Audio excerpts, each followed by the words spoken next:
السلام عليكم ورحمة الله وبركاته. أعزائي مشاهدي ومتابعي قناة العراقي نيوز، أهلا ومرحبا بكم.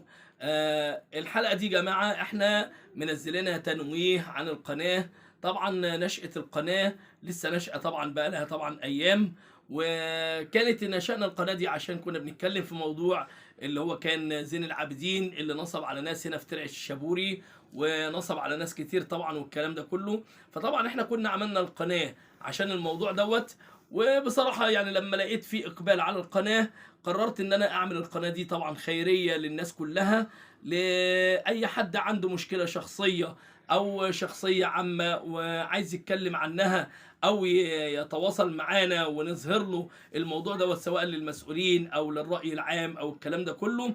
فأنا بنوه عن القناة إن دي قناة خيرية، وهنزل رقم التليفون، واللي باذن الله فيه سواء كانت مشكله شخصيه او مشكله عامه يتواصل معانا، واحنا على اتم الاستعداد ان احنا نتواصل معاه ونصوره ونعرض له مشكلته، وربنا يقدم اللي فيه الخير باذن الله.